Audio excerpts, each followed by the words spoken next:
अम, प्यारे बच्चों, आज का मौजू है वालिदैन का एहतराम।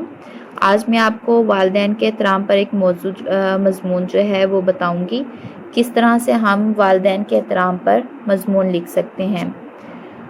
स्टार्ट करते हैं, शुरू करते हैं हम। वालिदैन अल्लाह का दिया हुआ नायाब तोहफ़ा है। औलाद से वालिदैन का रिश्ता ऐसा है कि वो बिना किसी फितना के, बिना किसी शर्त के अपनी औलाद की परवरिश करते हैं, उनकी हर ख्वाहिशात को पूरा करते हैं, उनकी सेहत से लेकर उनकी हर ज़रूरत और हर खुशी को पूरा करते हैं। वालिदैन के एहसानात का बदला इंसान अपनी पूरी ज़िंदगी में नहीं चुका सकता। वालिदैन हमारी खुशी के लिए अपनी पूरी ज़िंदगी को भूल जाते हैं। अल्लाह तबारक ताला का फरमान है कि अपने वालिदैन मतलब अपने माँ बाप का एहसान मानो, उनका एहतराम करो। अगर अल्लाह के बाद कोई अहमियत रखता है तो वो वालिदैन हैं, जो हमें दुनिया में रहने के काबिल बनाते हैं, हमारी खुशी का ख्याल रखते हैं, हमें चलना सिखाते हैं, खाना पीना उठना बैठना सिखाते हैं। इसलिए अल्लाह ताला हर इंसान को हुक्म देता है कि अपने वालिदैन के साथ एहसन सलूक करो, उनके एहसानात को मानो। कहीं पर भी ऐसा ना हो कि तुम उन्हें भूल जाओ।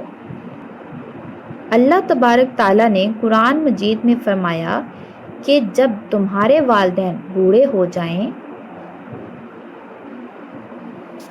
तो उनके दिमाग बच्चों की तरह हो जाएं, और जब उनका दिमाग बच्चों की तरह हो जाए और वो बच्चों की तरह झुंझलाने लगें और ज़िद करने लगें, तो उस वक्त अगर तूने उफ भी किया तो मैं तुझे माफ़ नहीं करूँगा। अल्लाह तबारक ताला ने माँ बाप से उफ भी करना हराम करार दिया है, और आजकल की औलाद माँ बाप के साथ बेहद बुरा सलूक करती है, उनको झिड़कती है और बदतमीज़ी करती है, बदजुबानी करती है।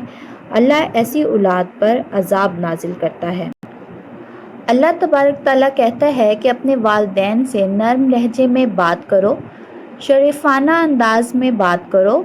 उन्हें लगना चाहिए कि हाँ, ये हमारी औलाद हैं जिसकी हमने परवरिश की है, वाकई ये हमारा नेक बच्चा है।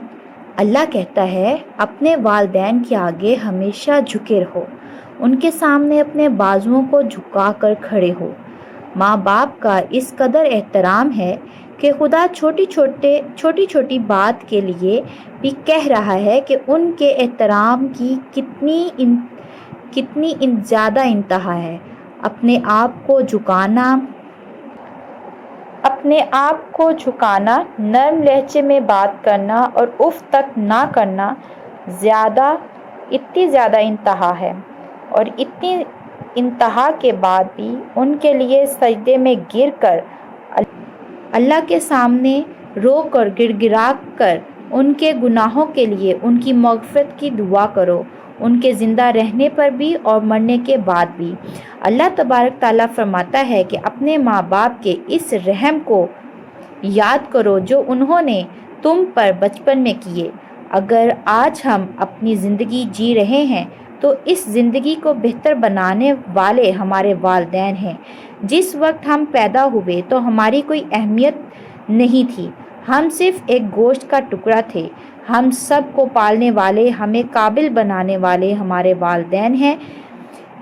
हमें अपने वालिदैन का एहतराम करना चाहिए, उनकी इज़्ज़त करनी चाहिए और उनके साथ हमेशा नरम लहजे में बात करनी चाहिए।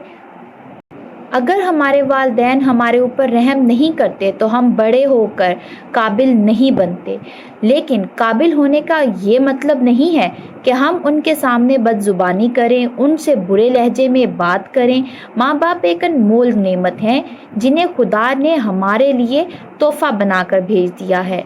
हमें उनकी कदर करनी चाहिए, उनके सामने सर झुकाकर बात करनी चाहिए, ان کے ساتھ ادب سے پیش آنا چاہیے، ان کا احترام کرنا چاہیے اور ان کے لیے دعا کرنی چاہیے کہ اے اللہ ہمارے ماں باپ پر اسی طرح رحم کر جس طرح انہوں نے بچپن میں ہمارے اوپر کیا تھا۔ اے رب تو ان کے گناہوں کو معاف کر دے اور ان کی غلطیوں کو معاف کر دے۔ قرآن مقدس کی آیت نمبر 15 میں اللہ تعالیٰ فرماتا ہے کہ یہ میرا حکم ہے کہ اپنے ماں باپ کے ساتھ حسن سلوک کرو، ان کا احترام کرو۔ جو شخص اپنے ماں باپ کے ساتھ احسن سلوک نہیں کرے گا اور ان کا احترام نہیں کرے گا، ان کے ساتھ ادب سے پیش نہیں آئے گا تو وہ والدین کی نافرمانی کا گناہ گار بن جائے گا، اور اللہ تبارک تعالیٰ والدین کی نافرمانی کرنے والے کو کبھی معاف نہیں کرے گا۔ اللہ پاک ہم سب کو والدین کا احترام کرنے کی توفیق دے، آمین۔